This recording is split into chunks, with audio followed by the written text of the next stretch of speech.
Vamos a empezar la conferencia. Hola, muy buenas noches a todos y a todas. Y nos vemos un día más en este canal para hablar de un tema de hermetismo, de ocultismo. O lo que se decía antes, ciencias ocultas. Y a mí siempre me hizo gracia esto de ocultismo. Y es que es verdad, están ocultas. No las encuentras en los estudios normales, vas a una biblioteca, tiene que ser muy especializada para encontrar tomos del mundo hermético o del mundo ocultista. Es como no se lo toman a serio una serie de personas y por eso mismo pues no son serias. Pero nosotros nos las tomamos muy en serio, dentro de nuestras posibilidades. Y además, estas ciencias ocultas, este hermetismo, está hecho de una forma, está de una forma construido que no hace falta tener un cerebro brillante para llegar a comprenderlo y para penetrar dentro de él. Hace falta más que un cerebro, un buen corazón. Y sabemos que no hay titulaciones para buenos corazones. Se dan titulaciones, se dan medallas habitualmente a personas que han hecho méritos dentro de lo que es el mundo intelectual. Pero hay muchos menos medallas, muchos menos méritos a personas que han sido buenas personas. Un buen dueño de casa, una buena ama de casa. Estos generalmente no son vistos. Es más brillante su profesión que lo que ha sido este ser humano. Y en el hermetismo es todo lo opuesto. Un ser humano con un puro y noble corazón, simplemente guiado por los valores de su corazón, llega a grandes cotas, quiero decir. Y eso intelectualmente no llega a comprenderse. En el hermetismo, la máxima, todos la conocemos, nocete ipsum, conócete a ti mismo. Y esto de conocerte a ti mismo, hemos hablado mucho sobre ello, es algo necesario. Porque todo lo estudio del esoterismo es para un crecimiento de tipo espiritual. Y el crecimiento de tipo espiritual es conócete a ti mismo, porque dentro de ti mismo está lo mejor que hay en el universo. La esencia, el alma, el bodhicitta, el buddhata, el embrión áureo. Esa partícula que hace que un animal sea algo tan especial. Esa partícula divina que hace que seamos tan especiales, porque cada uno de nosotros somos seres muy especiales. No somos uno más, no, somos algo más que uno más. Quiero hablar hoy del mundo del sentimiento y del sentir. Es muy importante para llegar a ese conocimiento, a ese autoconocimiento, para encontrar o ir encontrando esa partícula divina que nos hace tan especiales. Sentir. ¿Sentimos? Sí.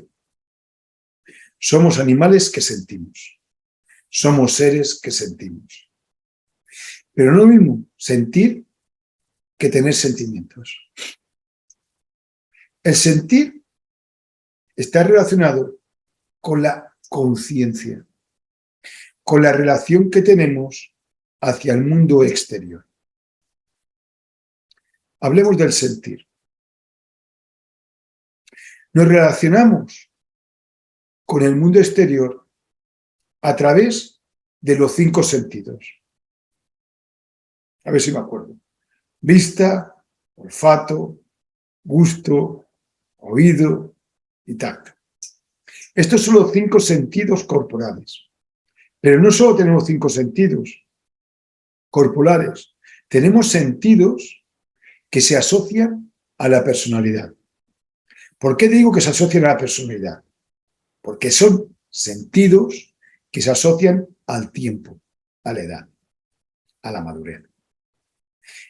Y la personalidad se asocia al tiempo y a la madurez.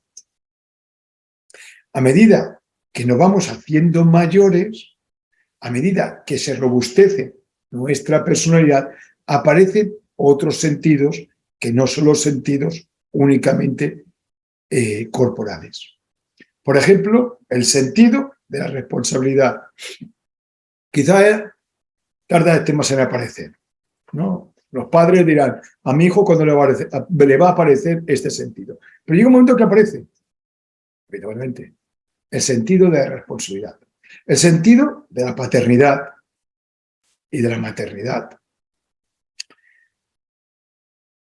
Todos estos sentidos que están asociados con lo que es la edad, también nos hace ver, comprender la vida que se encuentra afuera. De pronto, uno es joven y ve algo, escucha algo, observa algo, pero como no tiene desarrollado el sentido de responsabilidad, pues es que le da igual. Algo externo, en la familia o donde sea. A medida que te vas haciendo adulto, cuando observas lo mismo, sucede lo mismo, tu sentido de responsabilidad se altera. Como si el de la vista hubiera recibido un fogonazo. Y puedes llegar a preocuparte, a ocuparte, a pensar sobre ello, a reflexionar, etcétera, etcétera. Así que lo exterior entra a nosotros a través de los sentidos. Y eso hace que tengamos nosotros, en nuestro interior, un sentir sobre aquel acontecimiento que ha habido fuera. Bien. Ese sentir que tenemos, ¿quién lo recoge? ¿Quién siente en nosotros? Veréis, 2 conjuntos vamos a hacer. Puedes sentir la conciencia o la conciencia, o puedes sentir la inconsciencia. ¿Qué sucede cuando siente la conciencia? Conciencia. No conciencia ahí, sino conciencia dentro. ¿Qué es el que sucede? Pues sucede que somos conscientes de aquello que está sucediendo en el exterior. Entonces, lo que sucede en el exterior, nuestra conciencia es capaz de determinar cuánta realidad es o no es. Aquello que sucede en el exterior preocupa, y preocuparse no es ningún defecto, es antes de ocuparse. La conciencia determina si se ha de ocupar o no se ha de ocupar de aquello que hay en el exterior. Determina que sí, entonces se preocupa antes de la ocupación, luego se ocupa. Determina que no, pues no se preocupa, por lo tanto no se va a ocupar de aquello. Sucede tanto en esos sentidos que según que la edad van creciendo, como los sentidos corporales. Lo que escucha, lo que ve, que huele, lo que degusta, lo que toca.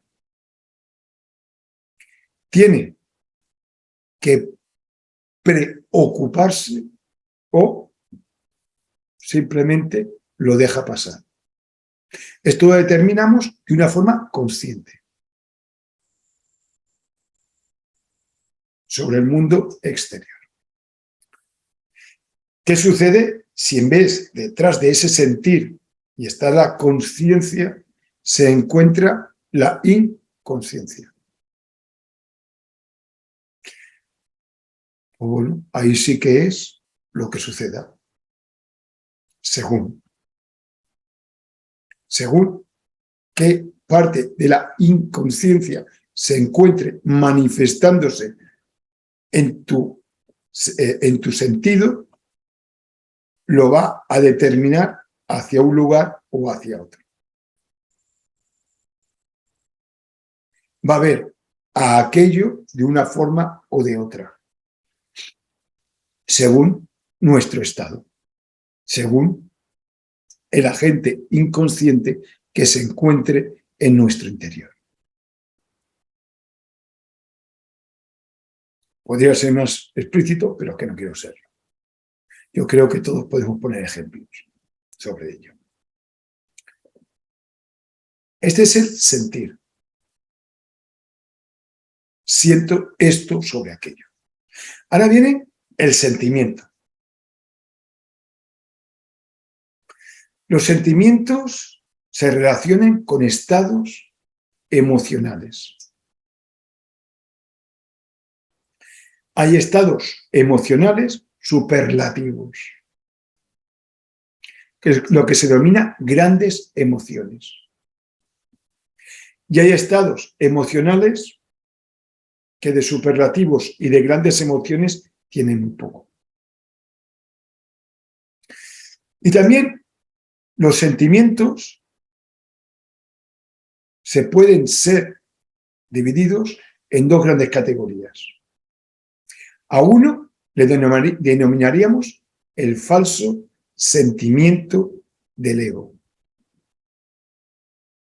Y al otro lo podríamos denominar el verdadero sentimiento del ser. Y así, de esta forma, tenemos estos dos grandes conjuntos. El falso sentimiento del ego, que está relacionado con el inconsciente. Y el verdadero sentimiento del ser, que está relacionado con el consciente. ¿Cuáles son el falso sentimiento del ego? El falso sentimiento del ego está relacionado con estados emocionales como puede ser la ira, la codicia, el orgullo, la vanidad, la pereza, cualquiera de estos estados que conocemos y que se relaciona con el agregado psicológico. Bien. Y se dice falso sentimiento. ¿Por qué? Porque te hace sentir el agregado psicológico que se manifieste que tú eres ese. Me explico. Uno dice, venga, uno está enfadado. ¿Cuántas veces nos hemos enfadado, no? Uno está enfadado. Y entonces uno dice, yo estoy enfadado. Eso es cierto y no es cierto. Es verdad que yo estoy enfadado. Hay un yo de la ira, del enfado. Pero ese yo no eres tú. Es un falso sentimiento que tienes. Porque es un estado emocional iracundo. Porque tú no eres la ira. Tú estás iracundo. Tienes un estado iracundo, de ira. Estás en un estado emocional de enfado. Pero el estado emocional de enfado no eres tú. Es como decir, ¿soy un enfermo o estoy enfermo? Soy un enfermo es que siempre estás enfermo, que tu naturaleza es enfermiza. Estoy enfermo es, ahora estoy enfermo, pero mañana voy a estar sano. Porque mi naturaleza es ser sano. Soy un ser sano que estoy enfermo. Pues el falso sentimiento del ego te borra eso.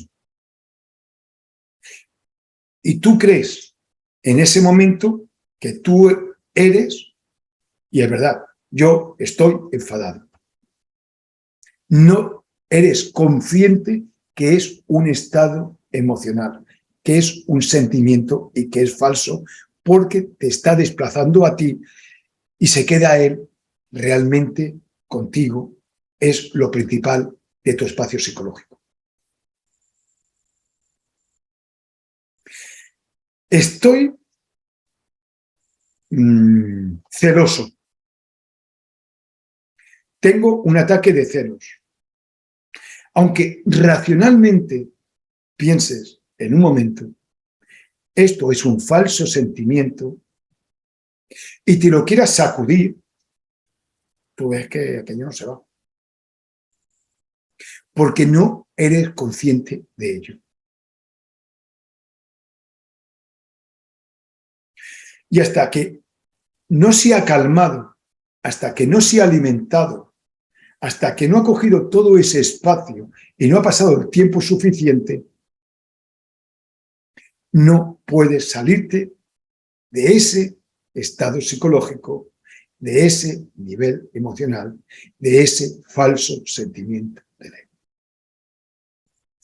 Cuando uno observa ese falso sentimiento del ego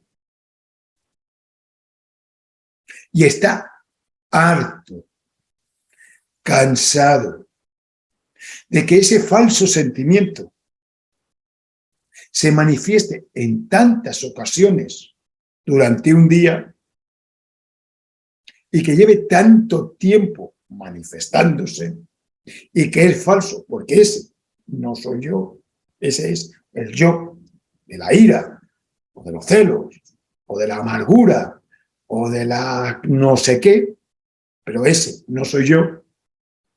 Cuando uno empieza a estar harto, entonces es que uno se empieza a autoconocer.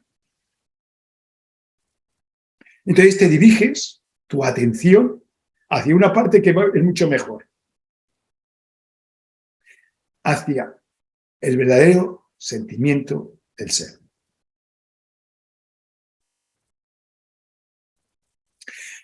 Claro, dirigir la atención hacia el verdadero sentimiento del ser. ¿Qué sentimientos hay? El altruismo, la humildad, la paciencia, la esperanza, el amor. Y hombre, cuando nuestra atención la dirigimos hacia ese verdadero sentimiento, uno dice, sí, aquí yo me encuentro bien. Y miras, pues recuerdo, miras el otro y dices, no, yo ahí no quiero estar. Yo quiero estar acertadamente. Quiero que mi centro de gravedad esté en ese verdadero sentimiento del ser.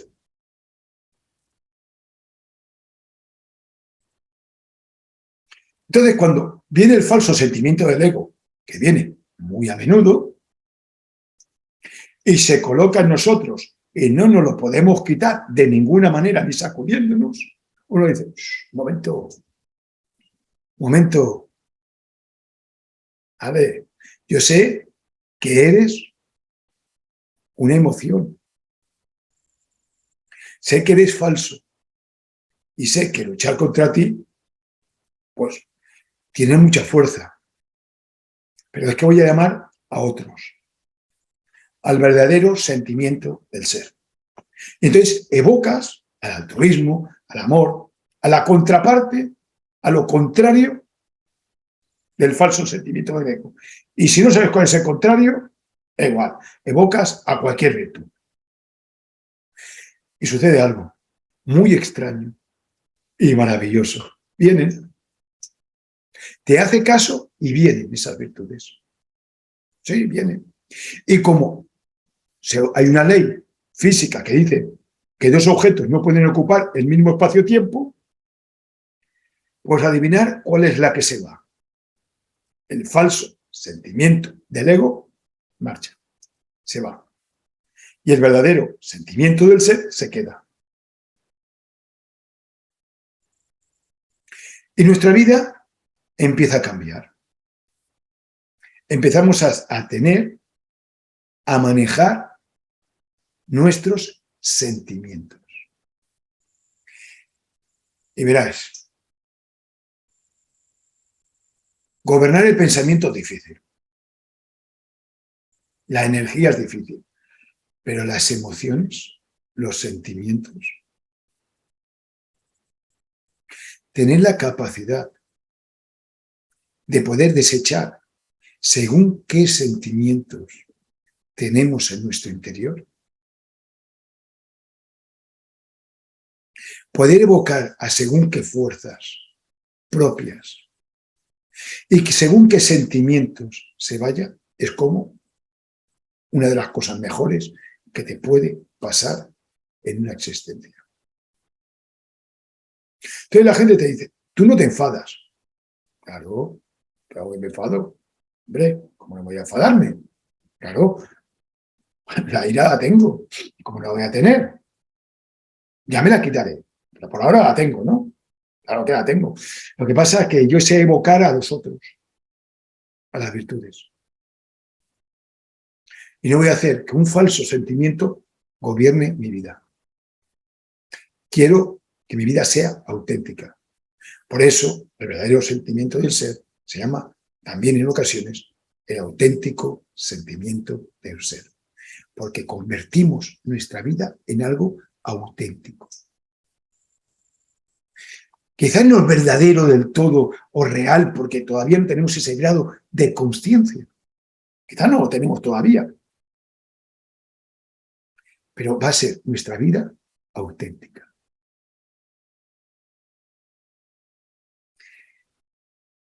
Y va a dejar de ser nuestra vida falsa. Y el ego le va a costar mucho engañarnos.